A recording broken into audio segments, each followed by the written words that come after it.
My guest today is Jason Vana. Jason and I go way back. He was one of my very first guests on this podcast. And he's one of the few people I know who's been on LinkedIn as consistently as he has been. He was on 3 years before I even started, and I've been on there for over 3.5 years.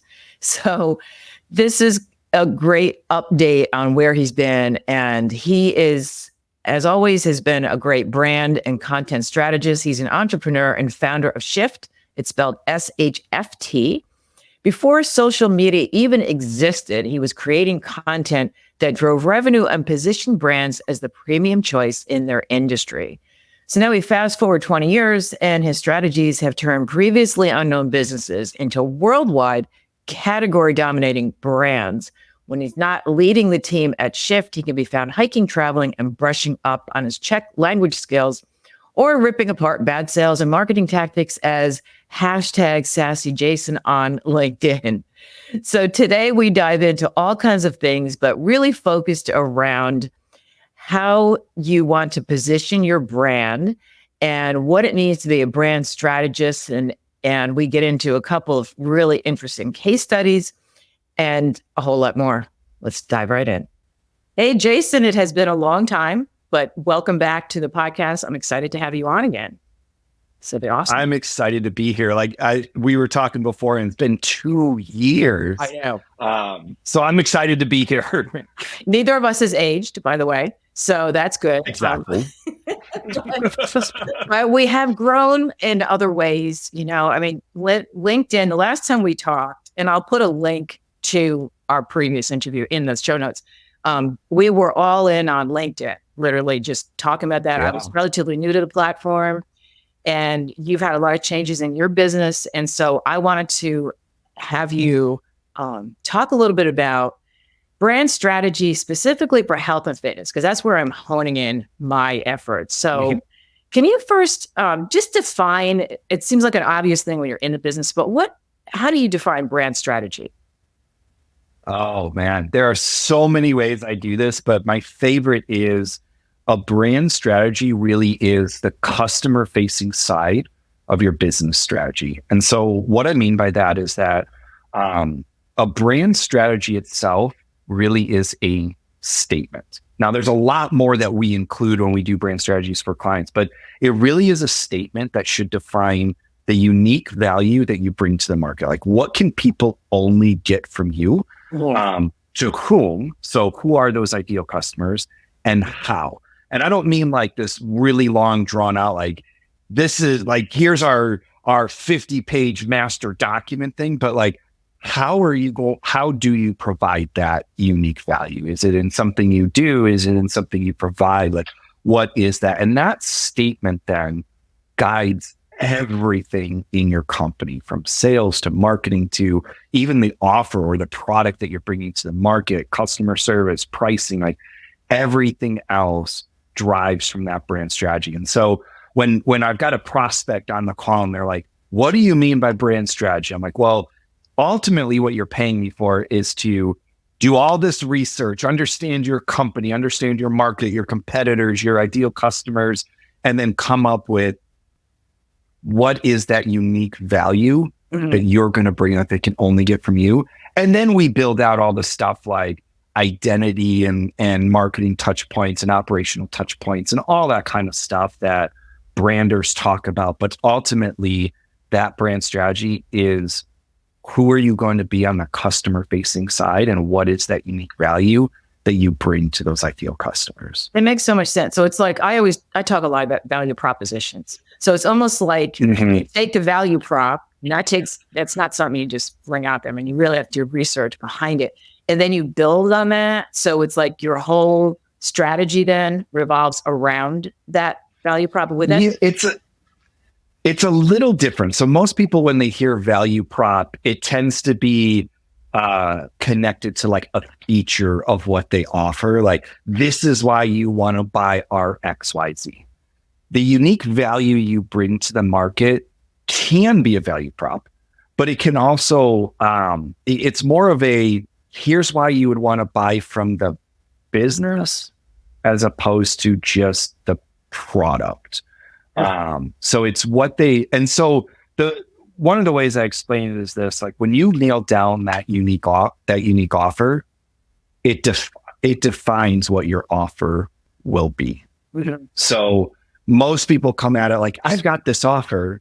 What's unique about it? A brand strategy is, what are you going to do that's unique? And how do we build an offer around it? So let me give you a solid example. And I think this helps people. When I give this example, it's like the light bulbs go off and people are like, I get it. So we were working with a client in the communication space. They are a communications agency that work with nonprofits to help them boost the visibility of their mission and purpose, so they get more donations and they get more people involved in their program or whatever it is that they're doing. So when I met with the founder of that agency, they had 20 different offers, and I was like, which one do you actually want to, like, which of these do you hate? Like 5 years from now, if you're doing these, you're going to beat your head up against the wall.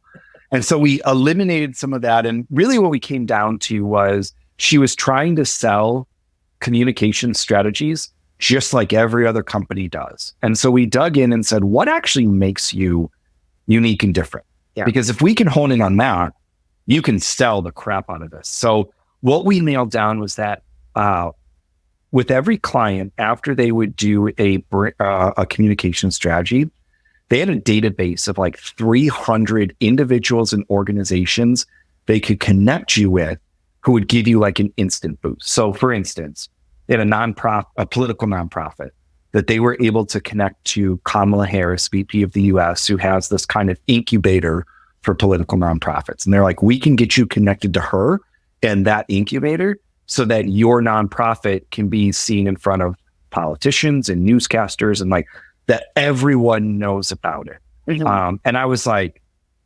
that's the unique value you bring, not a comm strategy. Screw the comm strategy. You still need to do that so you know who to connect them to. But the unique value you're actually bringing is connecting them to organizations who can boost that visibility.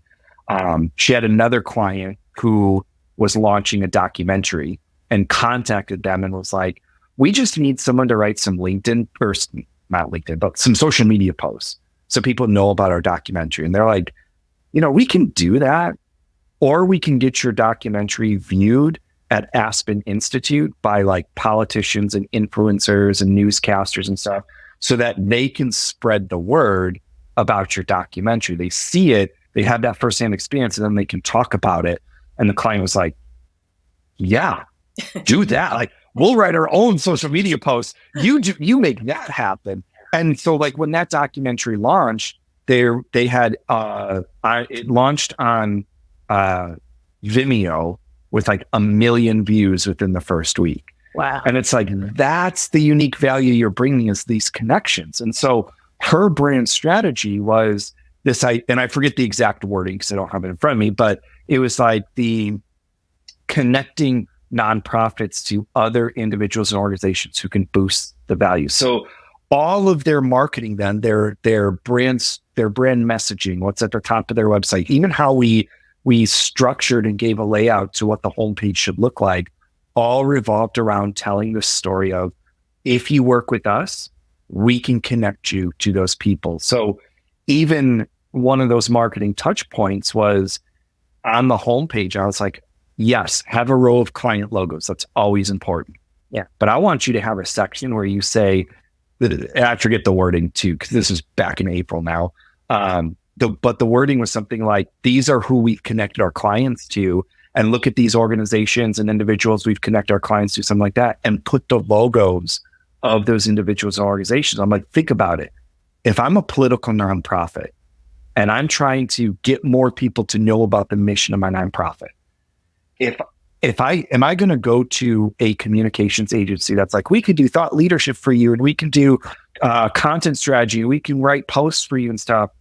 Or am I going to go to the communications agency that's like, we can connect you to the VP of the US? It's hands down. Like it's night and day. Like, it was so powerful of a brand strategy that we hadn't even nailed down her messaging yet. And they had a few discovery calls while we were working through this brand strategy. And they're like, you know what? We're just going to pitch it as this is what we do. We don't have the messaging yet. It's not pretty yet, but we're just going to pitch it. Landed 2 new clients while we were in the brand strategy side. A month after the strategy was done, they still don't have their brand design or their website done yet. Wow. So their current website is all their old messaging. Within a month of the strategy, they landed 5 clients, all the biggest clients they've ever had, making so much money. And she was like, I was like, are you ready for the website? They're like, we have so much client work. I don't have time. And I was like, that's the power of a brand strategy. I'm like, you don't even have it implemented yet, and you're already landing new clients. So that's long-winded example to say, this is what we mean by brand strategy, is knowing what is that thing you're really selling and implementing it throughout the entire company, so that when you're on a sales call and you say, this is why you should hire us, people are like, take my money. Just take it. I'm not even going to look at anyone else. Yeah. Do people tend to kind of resist that? Because I'm thinking, like, with health and fitness, there's the same messaging across every website. And I work with brands that are trying to define themselves. But a lot of times, do you find that people feel like, oh, we already have that, when they don't? Or as soon as you hear that, you're like, well, we can't work together anyway, because you have to, I mean, do they have to be able to see that they need the help? Because health and fitness is, to me, it's having been a trainer for 20 something years, and there's a lot of ego, and to be not as much, but still you have, everyone thinks they can be a copywriter. Everyone thinks they can do what I do. Yeah. And how do you kind of get out of that? Like, can you give a health and fitness marketing sort of slant to your response? Like, how would you approach them? Yeah. So, one, I've built a unique enough brand that, like, when people come to me, they come to me for strategy help. Like, they don't think ship, like, I just need a logo, fonts, and colors, and a website. They're like, screw that. In fact, most of our clients, we don't do the brand design side for them. Now, some of them we do. A lot of them already have that kind of established. We might go in and tweak it a bit and say, hey, we need to tweak this color because like we had a client where their brand we're more behind the scenes. We're not big and flashing out front, and their brand colors were peacock green and purple. And I'm like, your colors do not match the personality that you're trying to give out. So we do have to change that. So big caveat on this. Most of my clients come to me because they want strategy help. They're not looking for divine help, but they know. I don't know the health and fitness industry as well. We've only worked with one client in that industry, and it was more of a SaaS product that works with a Whoop band, to provide it for college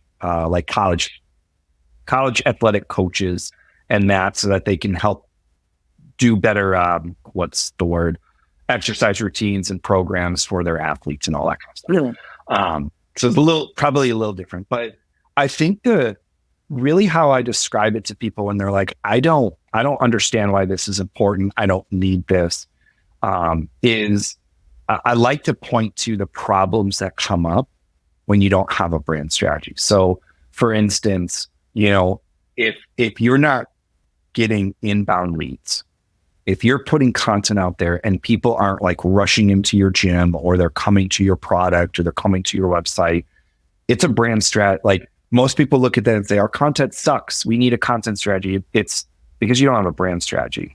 If you get people in the door and they're not signing, or you get clients that are churning, that's a brand strategy issue. What that means is that they don't see a unique value to you. Meaning,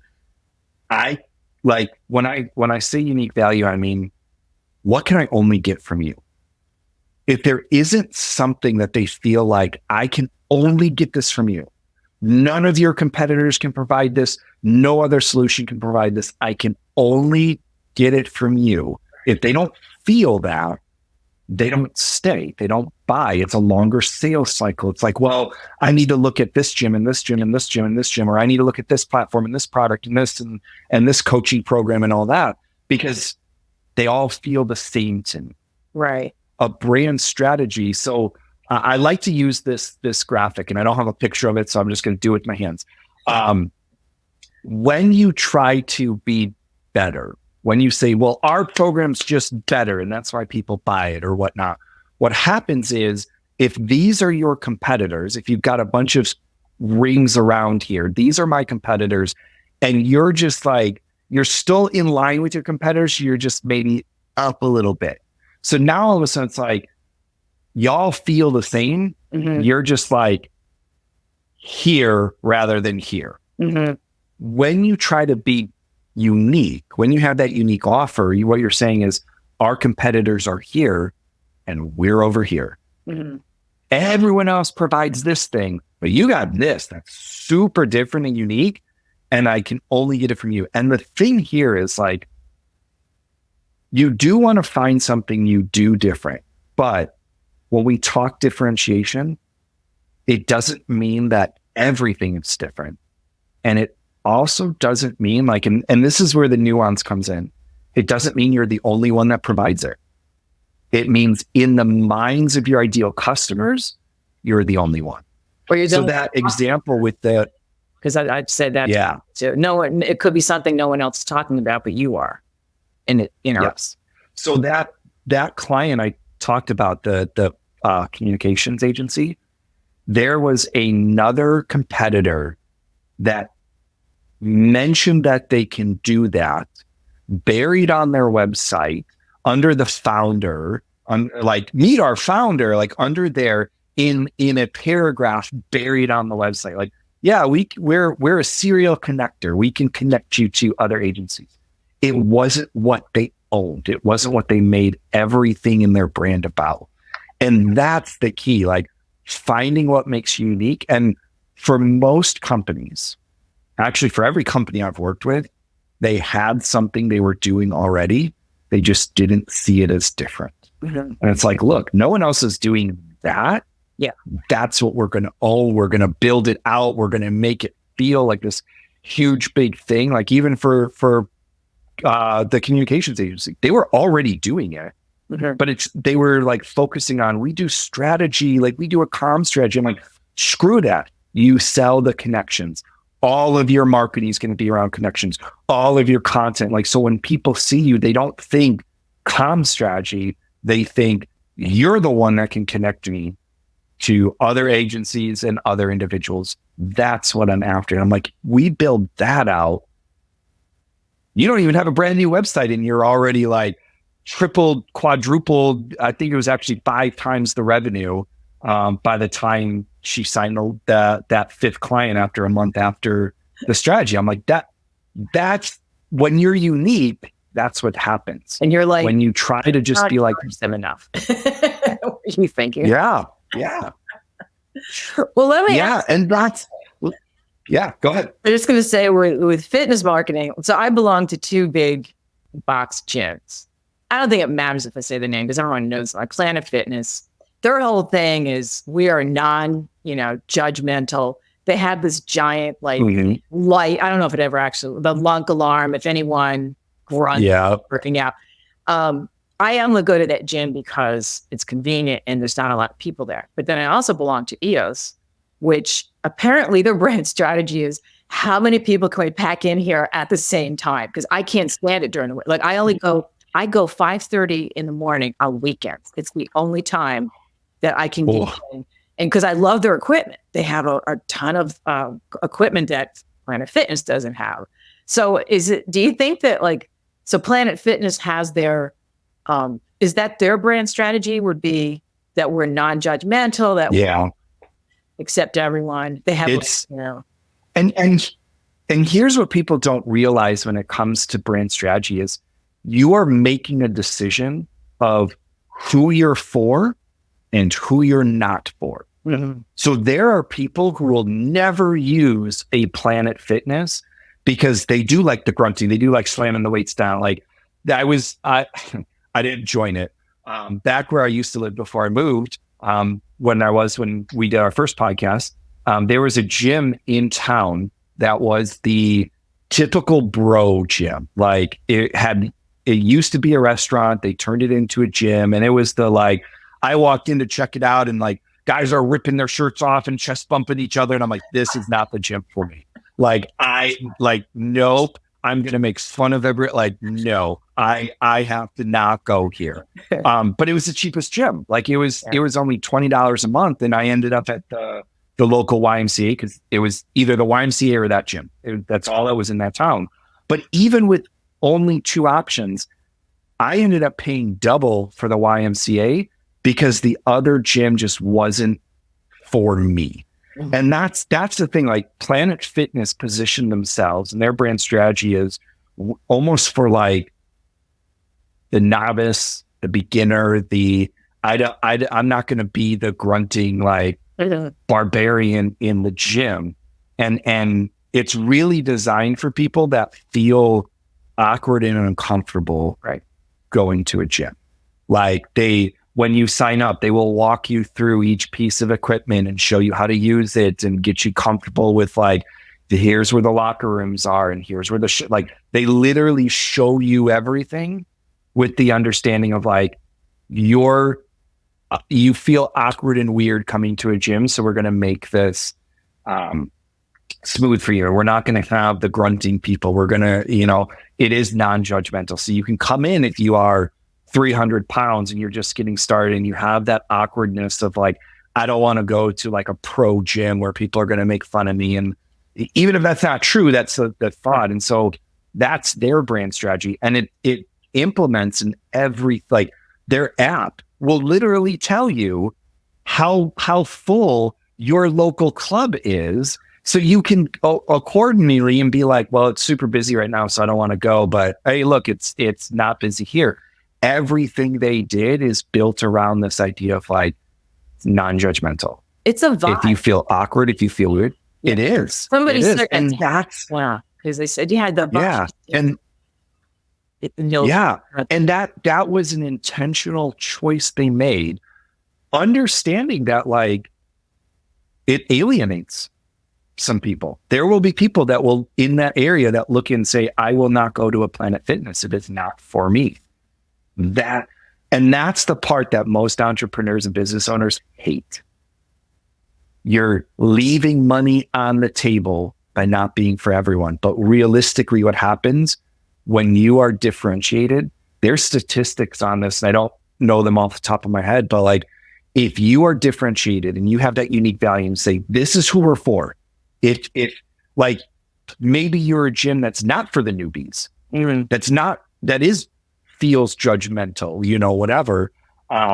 We're specifically for these kind of athletes, these kind of people that exercise and all that. When you make that decision, you're also making the decision, we're not for this. And it can feel like we're leaving money on the table. But when you do that, there is statistically, you will make 20 to 30% more revenue because people resonate with it more. And the people that resonate with it will choose it over anything else that either if you're the gym for, let's use Planet Fitness as an example. If you are the non-judgmental zone gym and that's me, and I'm I want to go to a gym that's non-judgmental, I will pass up gyms that feel judgmental. Mm-hmm. And I will pass up gyms that just have no sense of brand strategy, that have no identity. That's we're just a local gym. Right. You're not owning anything. We're just a local gym. I will go there because they've made it about me. Yeah. Even if you're cheaper, I will still go there because they've made it about me over your cheap, where for anyone. What's interesting. Yeah. I was going to say both are, I'm only paying, I think it's $20 a month for each EOS. I mean, they all have different plans, right. basic run. But yeah, it's a whole different feel. I've been working out for many, many years, so I fit more of the EOS, that vibe. But I want to get a workout in without waiting for equipment it's like the Star Wars bar, the group in there. I mean, there's just so many people. But what cracks me up about Planet Fitness, they have this huge sign that says something about right next to the lunk alarm. If you're carrying well, our members don't carry gallons of water and have string tank tops and grunt and everything. And I look at that and I think, well, who's judging who? I mean, you're judging people who are not here, so you're still being judgmental. Yep. You're deciding who you're going to judge, and that kind of annoys me. Yes. Just on a messaging level. It's like, well, and that's the power of a brand, like owning a specific brand is like, we're non-judge. And I've seen the same thing. And I've thought that like, you're judging people who are really big into fitness and like you're judging. It's not a non-judgmental zone, but what they've done is they've realized the people that they're going after are the people that feel judged when they go in. And it's not, I don't know if judged is the right word. It's really, I feel insecure. You're right. We just call it judgment. They're the ones that go in like, I don't know what to do. I feel awkward about my body. I don't know how to work out. Like it's more of an insecurity, but saying, we're the non-insecurity zone doesn't sound as good as we're the non-judgmental zone, because when you're insecure, the thought is everyone is judging me, even when it's like, dude, I'm in my workout. I don't even notice who the hell you are. No, I'm not judging you. But the thought is everyone's judging me because I don't know what I'm doing. And so they learned that about their ideal customers and said, how do we address that issue? That if they don't feel judged, they'll come in. And it's if I'm not the big bodybuilder that comes in and is ripped and knows exactly what I'm doing, if everyone else is like me, I don't feel insecure, which means I don't feel judged, which means, oh, this is the gym for me. And so they own that. And they I know guys that won't go to Planet Fitness because they're like, I am the guy that walks around with the water jug. I am the guy in the stringer, that's who they are. And I am the guy that judges everyone. Yeah. Because I'm like that, but it's like, I always ask myself, do I want to get a workout in or do I want to be with cool kids? And I want the workout. So I'll go, even though I don't feel like I fit. I never feel like I fit in anywhere, so it's fine. But see, I got it. I'm like, who are these people? But I know, our time is almost up. So do you have any, it's hard to ask for quick tips, but maybe some advice for a health and fitness brand. Like, where do they start thinking about how to differentiate themselves? I always tell people your differentiation is found at the intersection of three areas. What you do exceptionally well. So looking at, if it's a gym, if it's a coaching program, whatever you're doing, look at what you're doing. And that word doing being the key word here. Is it a process? Is it an operation? Is it an atmosphere? Is it a feeling? Like, what is it that you do exceptionally well that you can repeat 99.99% of the time with all of your clients? Mm-hmm. You want to really dive into your company and see, is there something that already exists that's different? We just don't see it as different. Number two is what matters to your ideal customers. Meaning, one, you need to decide. And what I normally tell people is look at who's already bought from you and see if you can find any trends. Are they a certain age? Are they like with gyms? It's easy because it's like they're usually from a local area. So eliminate that. But is it a certain age? Is it a certain type of athlete? Like, are you is it CrossFit, but it tends to be more runners than any, really look at the demographics of are there trends here? Look at age, look at gender, look at their personality types. Are these more introverts or are they extroverts? Are they bodybuilders or are they powerlift? What tends to be different? And say, okay, and really look at not just who you have the most of, but who do you make the most money from? Mm-hmm. You might have a lot of novices that pay you $20 a month, but they only stayed for 2-3 months and then they're gone. Where you've got the core people that come and they stay and they actually do the program, they use the gym, whatever. Those might actually be your ideal customers. So look at what actually matters to you when it comes to customers.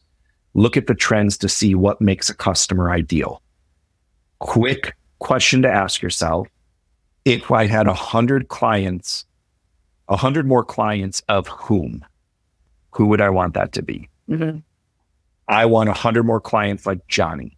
If I had 100 more clients like them, this would be better. Great. He's your ideal customer. That's the way to look. So once you know who they are, then ask yourself, what actually matters to them? Mm-hmm. What do they want? What do they need? And because a lot of times when people hear different, especially in more commoditized industries like health and fitness, they try to be different just to be different. Well, we're going to have a rock climbing wall in here. We're going to do great. You're different. But like I use this example all the time. I could show up into Zoom calls with my clients and those workshops dressed as a clown. That's different. I don't know any other brand strategist that shows up to workshops dressed as a clown, but that doesn't matter to my ideal customer. So if I try to differentiate on like, I'm the only one that shows up dressed as a clown, people are gonna be like, that's dumb. I don't care about that. That's not gonna make me give you money. So you wanna find what actually matters to them. That's what Planet Fitness did. We're looking at, we want more of Johnny, and Johnny's insecure when it comes to working out. So what matters to him is that it's a place that's non-judgmental. We're going to be the non-judgmental zone. So now we've got the Lunk Alarm, and they took that and they owned it throughout everything they do. The Lunk Alarm, all the app, all their advertising. So what you do exceptionally well, what matters to your ideal customers, and then what your competitors can't or won't do. And this is tough in a commoditized, for some reason I can't say that word today, commoditized, wow, I can't say it, industry is what can't they do and what won't they do. So can't, when you look at can't, you're looking at more resources. Mm-hmm. What are they, their store isn't, or their gym isn't big enough to do it. They don't have the expertise to do it. They don't have the money to do it. They don't have the personnel to do it. They don't have like, what physically can't they do? That's a little bit easier to kind of uncover, especially if it's size. Like, man, our gym is twice the size as that one. So yes, there's a lot we can do size-wise. Won't is a lot harder to determine. Won't is like, what doesn't align with their values or doesn't align with who they are. Now, Planet Fitness will never have like a bodybuilding competition inside. Right. They won't do it because it's not part of their values. So if you are the gym that's like, we're going to host our own bodybuilding competition, Planet Fitness, could they do it? 100%. They've got the money. We had one of Planet Fitness's largest franchise owners was a LinkedIn client of ours for a while. I know how much money they make. I know Planet Fitness makes a crap ton of money. Financially, they could do it, but they won't do it. Right. That's what you want to look at. They won't have bench presses. They won't have, there's a lot of things, equipment they don't get. Their weights only go up a certain amount because they don't want to track that element, quote unquote. That's what I've heard. Right. And that's a strategy. It is like there's a Planet Fitness locally that I use sometimes too. And they don't have benches. Yeah. Like if I want a bench press, I've got one in the basement. I can just use it there. But I'm like, this is ridiculous. But it was a strategic choice of this is who we are and this is what we're going to do. So you want to find something that your competitors can't or won't do at the intersection of those three. So if you come up with an idea, let's say you're like, okay, well, let's use Planet Fitness as the example. We're going to be the gym for insecure clientele who aren't comfortable going to the gym. There's a local one that just opened up too called Vana Fitness. I don't know if they're a huge chain. I know they're a little bit of a chain, but I don't know if they're countrywide.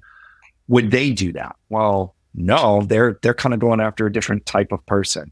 Would, ESOS, did you say? Would they do this? No, they do this, like you want to look at, would your competitors do that? And if they wouldn't, that's a good sign that that's something you could like own. And when I mean own, like you go into it on Planet Fitness did, and like, we're going to even have a lunk alarm in our, now again, I've been to that Planet Fitness. I've never seen it go off. And there are guys in there in that one that they're not pro bodybuilders, but I'm like, it should be set in there. I don't know Planet Fitness is actually for you. Just from a branding perspective, I'm like, that might just be, this is the only one that you could go to or the only one you could afford and you're just doing it. But anyways, there'll always be clients like that. But like, you want to look at if they can't or won't do it, that's a good sign that you're onto something, and then own it in like the design of your gym should be that way. The design of your program should be that way. All of your marketing, all of your content, even your contracts and how you interact with clients. Like I use, this isn't a fitness example, but I use State Farm for this a lot. Just because I'm pissed at State Farm. This house that I'm in has been owned by my family since 1962 or 3, somewhere in there. And it's been it's been insured by State Farm since then. From the time it was purchased to 2018, there were 0 claims on that policy.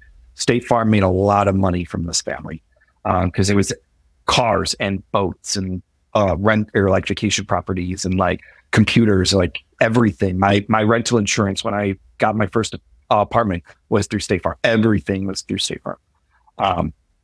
From 2018 to just the start of this year, there were 3 claims on the house: roof, hot water heater, and siding. And State Farm, like their motto, their slogan, the brand they're trying to build is, we're a good neighbor. When disaster strikes, you can count on State Farm. We're not going to leave you. We're there. We're like a good neighbor until you've had 3 claims. And they're like, you know what? We can't insure you anymore. I don't care what you say. You can call yourself a good neighbor. The brand that exists in my mind for State Farm is 3 strikes and you're out. We will drop you. Doesn't care. We don't care how many members of your family are insured by us. We don't care like how long you've been a client. 3 strikes, you're out. Yeah. And like, that's what I mean by owning it. Their policy, this good neighbor thing is not owned fully through their company because their policies say 3 strikes, you're out. Well, that's not a good neighbor. No. A good neighbor is, hey, 3, 4, 5, 6, 7 claims. Like, yes, I understand there needs to be a point where you're like, you've taken way too much money from us. We're cutting you off. I get that. But when it is 3 strikes, you're out, that's not a good neighbor. It's not owned throughout the whole company. So when you land on that differentiation, you need to own it in your policies, in your contracts, and how you treat clients, in your marketing. You're like, everyone thinks marketing, websites, oh, we got to make the website match this. Make your operations match it too. And that's where all of a sudden people feel it. They walk into the gym and they're like, ooh, I feel like, you even said you walk into Planet Fitness and there's just a vibe. That's what you're going for. Like, I should walk into your gym and be like, I can feel who you're for. Right. I can feel what you're about without reading your website, without reading your about story. I should be able to walk in and immediately feel it. I should land on your website, not even read everything and feel like, ooh, I feel it. Right. I feel there's something different here. That's the goal of a brand strategy. That's awesome. We could talk for another hour, but I know you have to go. This has been great though. Well, maybe we'll have a part 2. Who knows? Where can people find you? I'll put your links in the show. Yeah. So easiest place is LinkedIn. I put out content Monday through Friday to help you understand brand strategy and how to really stand out in the market. We also have an email newsletter I send out every Monday that is like my LinkedIn content on steroids. It's actually the best content we put out is the email newsletter, which is on our website, shift.agency, SHFT, no I, because we were being stupid.